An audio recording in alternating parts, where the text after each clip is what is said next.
You will hear a number of different recordings and you will have to answer questions on what you hear. There will be time for you to read the instructions and questions, and you will have a chance to check your work. All the recordings will be played once only. The test is in 4 sections. At the end of the test, you will be given 10 minutes to transfer your answers to an answer sheet. Now turn to Section 1. Section 1. You will hear a man phoning to inquire about hotel information. First, you have some time to look at questions 1 to 4.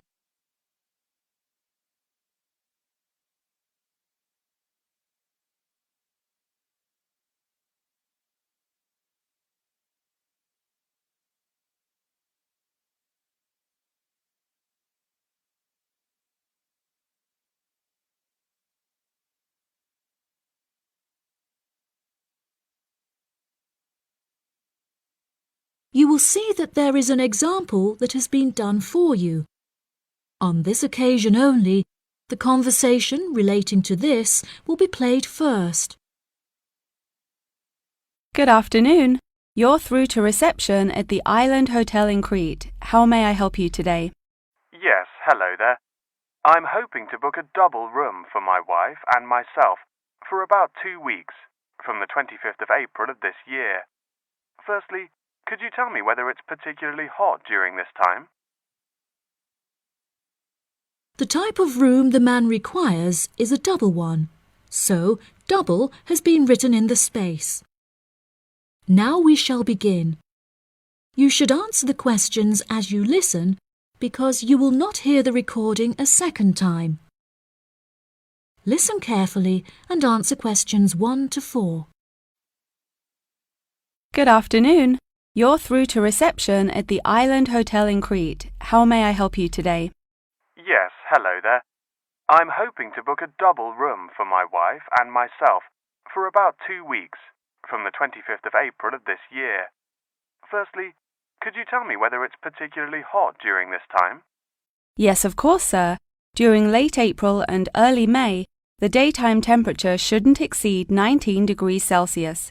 But the weather has been rather erratic and difficult to predict in recent years, so I am unable to say for certain. Okay, that sounds good. My wife doesn't like going outside when it's very hot. I haven't booked flights yet, but I must say that I'm unfamiliar with Crete and its transport system. Does the hotel provide an airport shuttle service? Yes, sir. We provide a complimentary airport pickup service for all our guests. It takes about 40 minutes to get here from the airport, but it's at least 60 minutes at rush hours. And you will be provided with a fully air-conditioned shuttle bus. Okay, excellent. In that case, do you have any rooms available for the dates I gave you? I shall have a look on the system now for you, sir. Bear with me just a moment. Yes, sir. I can see now that we have several rooms available. Would you prefer a garden view or a sea view? Well, ideally I would like a sea view room with a balcony, but of course that depends on the difference in price. Not to worry, sir. All of our standard double rooms have ensuite facilities and a balcony. If you would like one of our sea view rooms, there is a premium of €60 per night. Okay, so could you tell me the total nightly rate for a standard double room with a sea view? Yes, of course, sir. For the spring months, our rate is €216 per night. For 14 nights altogether, this will come to €3,024. Perfect. I also read on your website that the hotel has gym and spa facilities. Are there any other facilities on offer? Yes, we have a large outdoor infinity pool overlooking the ocean, with luxury sunbeds and a poolside bar. We also have 3 full-size tennis courts, where we run a popular doubles tournament, with the winner receiving 2 all-inclusive spa day vouchers. Goodness, I shall have to brush up on my tennis skills. Before you hear the rest of the conversation, you have some time to look at questions 5 to 10.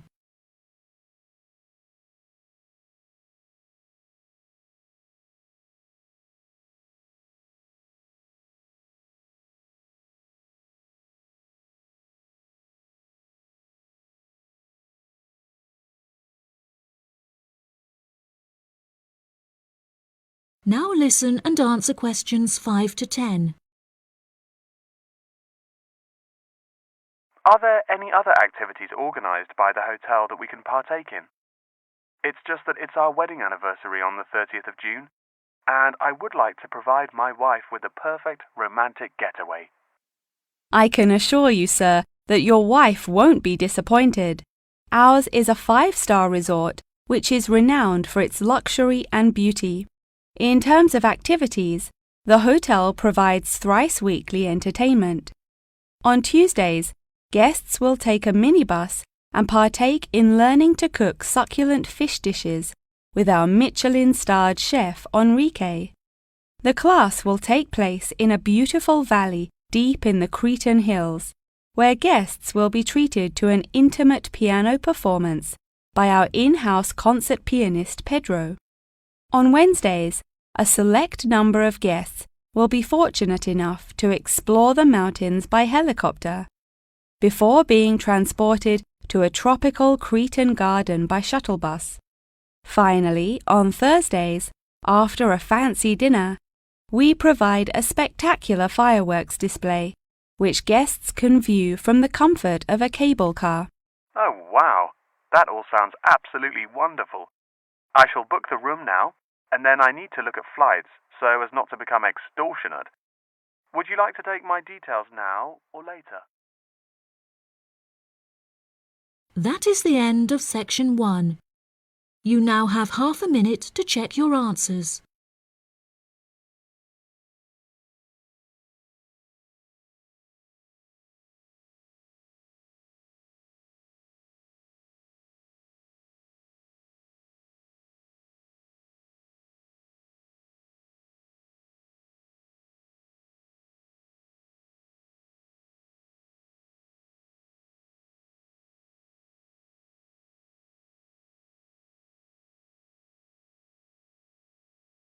Now turn to section 2. Section 2. You will hear part of a radio program about online exchange business. First, you have some time to look at questions 11 to 14.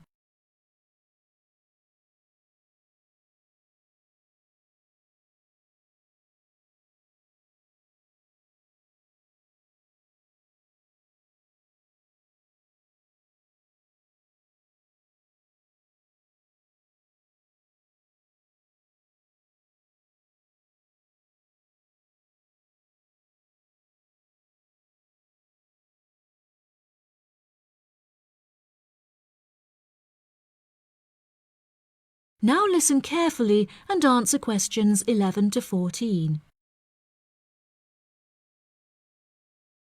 Barter Online UK is a young, up-and-coming website in the United Kingdom where users can buy new and used goods.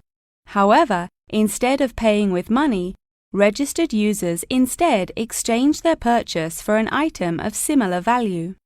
This part is perhaps the most complicated, as the registered users themselves must mutually decide on an appropriate value, with value either being the recommended retail price, RRP, or simply how much they believe the item to be worth. The website has been founded by a group of 4 friends in the north of England. Originally, they exchanged their belongings among family members. They frequently found themselves swapping their belongings when they no longer had any use for them. They live by the motto, "One person's trash is another person's treasure," and hate to throw things away. As more and more people caught wind of the idea and wanted to participate in the exchanges, the group decided that the idea had the potential to become a successful business venture, and so it did. Barter Online UK is a startup online business, which took 3 months to set up, and has now been running for around half a year. Despite only being founded a short time ago, the website has already garnered about 1,500 registered users, with 500 more than expected, a huge achievement for the founders. Some of the users are registered in the United Kingdom and Canada, with the majority from the Republic of Ireland.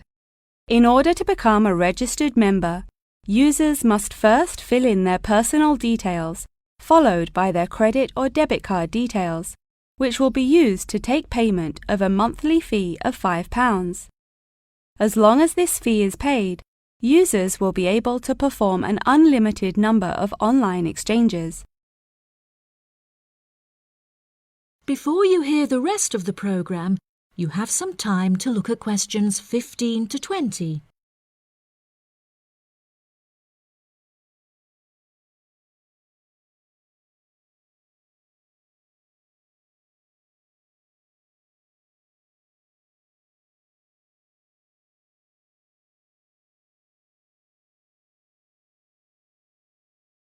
Now listen and answer questions 15 to 20.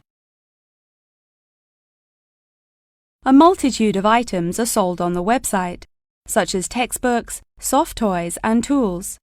However, books for children and computer games are by far selected most. The exchange process itself is not as complicated as it might seem. Users can enter their preferences for what they would like to receive, and also explicitly state what they would like to give away, and the website will automatically pair up suitable users. If, however, a user doesn't want to give anything away, but would simply like to buy something, Barter Online UK does support a secure online payment system, where users can perform a normal monetary transaction. Despite this, the founding group strongly discourages the use of the online payment system, clearly stating that this goes against the intended ethos of the company. Although bartering is an age-old process, many of the website's users are unsure how to decide which of their own items to exchange. It often helps to order items by popularity, using the filter button provided.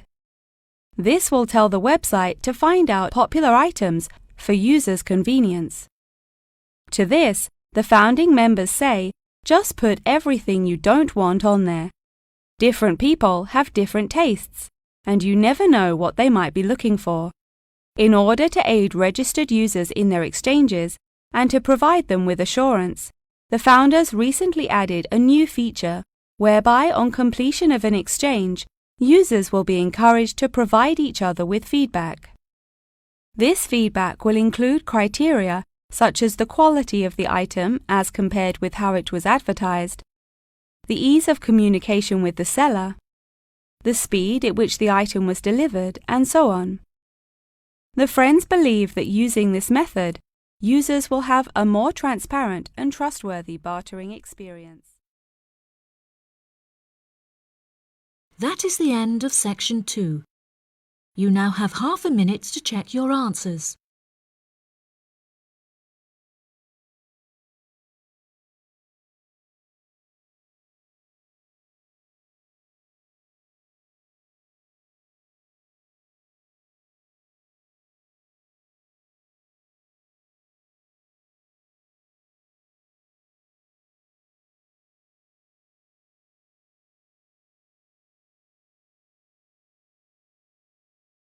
Now turn to section 3. Section 3. You will hear Tom and Annie, two students, talking with their professor about the assignment. First, you have some time to look at questions 21 to 26.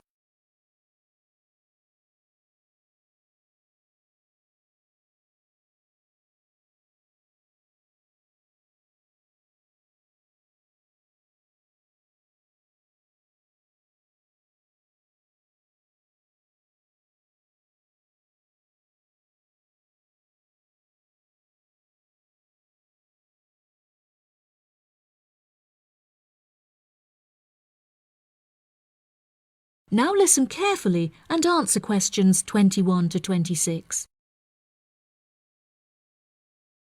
Professor Tomlinson, may Annie and I please quickly ask you a few questions about the reflective journal assignment?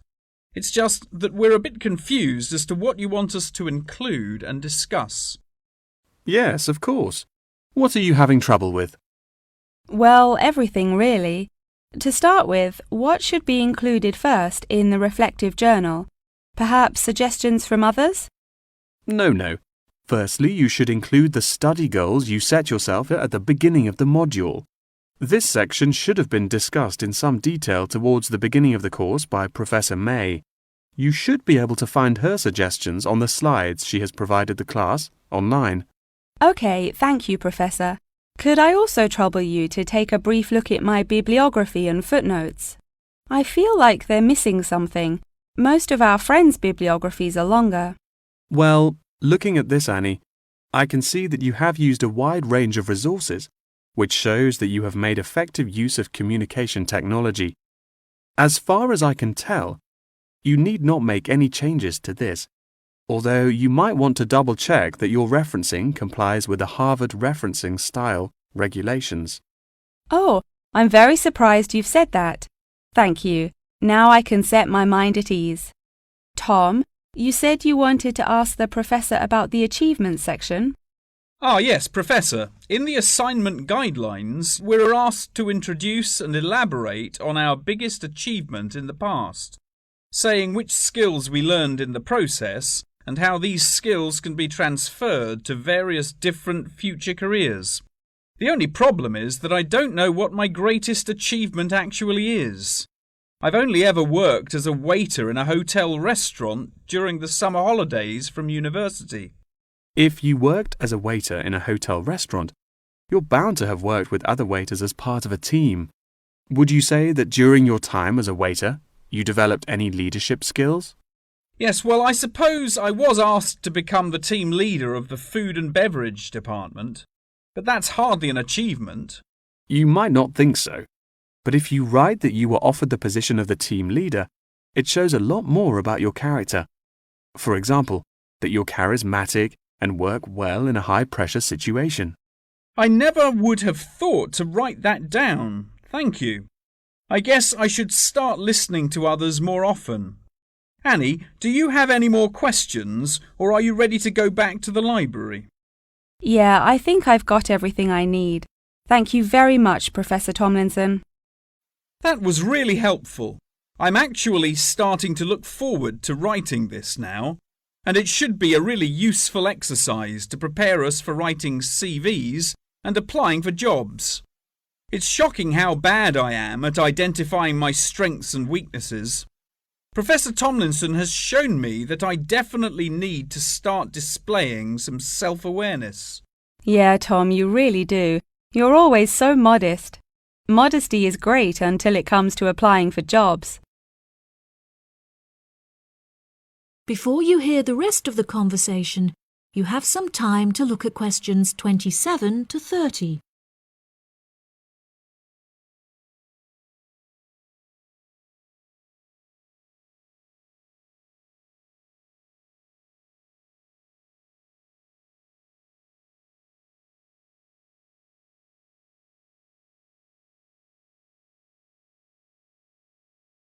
Now listen and answer questions 27 to 30. Oh no! I forgot to ask the professor about the section on identifying the skills gained through different activities. Do you remember? When it asks you, for example, whether writing an essay develops your study skills or your independent learning and so on. Oh goodness, we really should have asked him that. I've been having trouble with it too. It just seems like such a pointless task. What do you reckon the answers are? I think writing an essay might be a way of identifying and resolving a problem, because you have to state the problem in the introduction and then solve it. I'm not so sure about taking exams. I thought they were supposed to develop lots of different skill sets. If I really had to choose, I'd say that taking exams enables you to become more confident in yourself. Do you agree? Maybe. I really don't know either. What do you think about the last two? Making class notes and presentation notes? Oh, it's so difficult. I think making class notes has to be a way of becoming a more independent learner, because you yourself decide what the important information is and learn it. That reminds me, I find taking presentation notes is a disaster. The professors speak much too quickly, and I write much too slowly. That is the end of section 3. You now have half a minute to check your answers.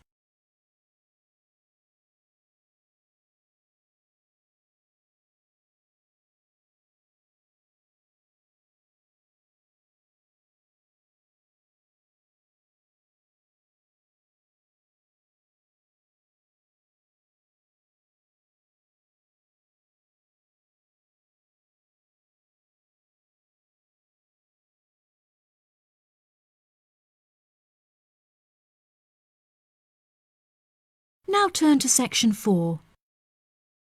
Section 4. You will hear a talk on the research of the behaviour of chimpanzees. First, you have some time to look at questions 31 to 40.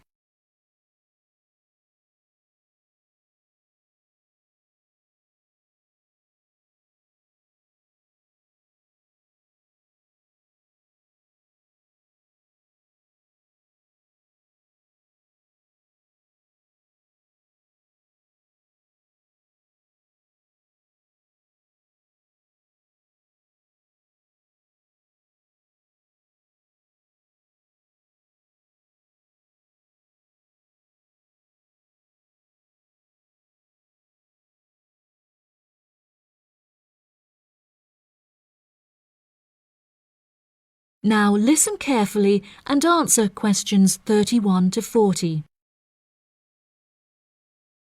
Welcome back to my series of short lectures on apes.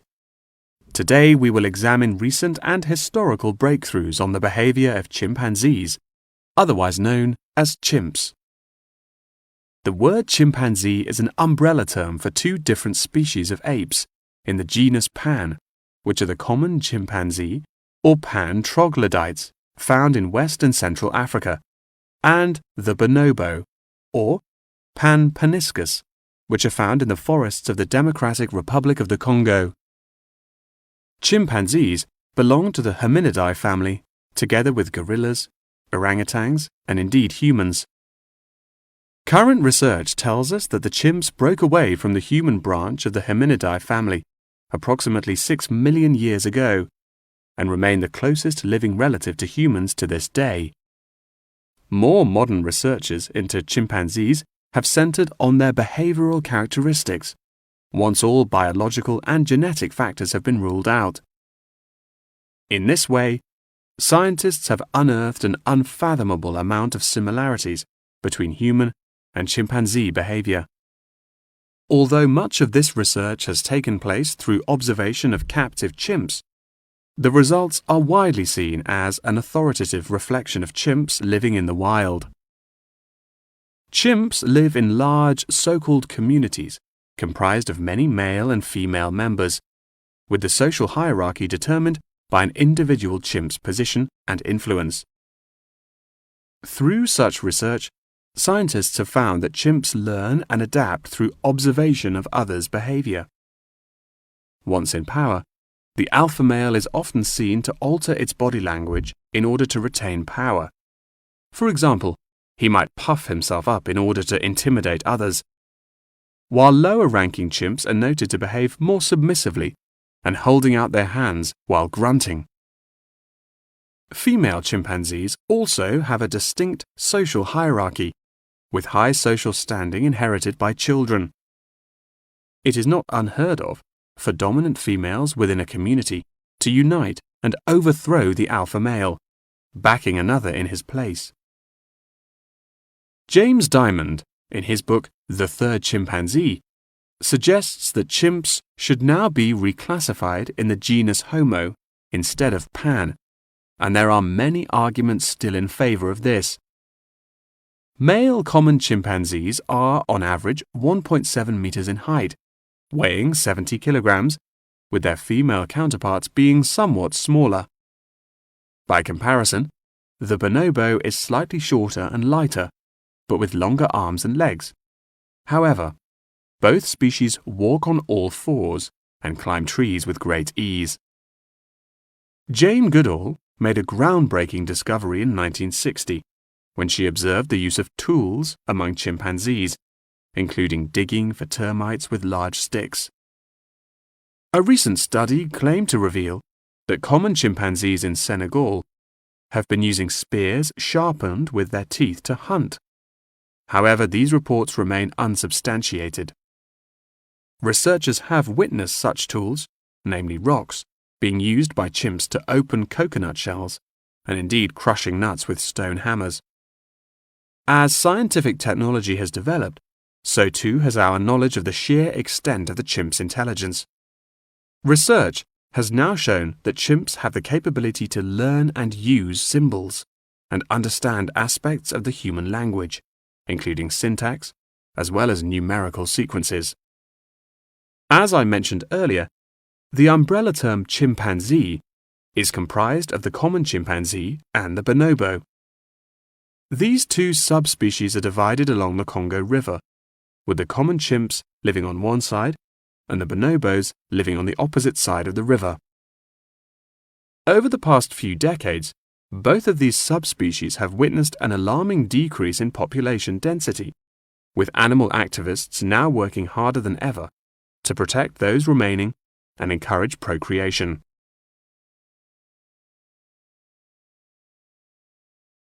In addition, next week's episode will focus more closely on how chimpanzees in captivity are able to learn things through imitating the behavior of humans, as well as how chimpanzees' behaviors have developed over many generations. Thank you very much for attending this evening's lecture. I hope you found it intellectually stimulating, and I look forward to seeing you again next week. Good night. That is the end of section 4. You now have half a minute to check your answers.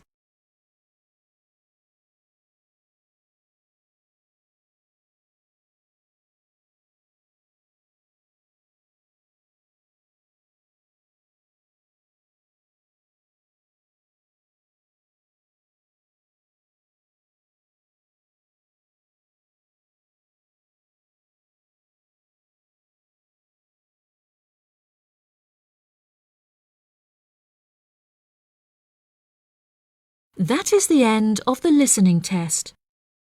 In the IELTS test, you will now have 10 minutes to transfer your answers to the answer sheet.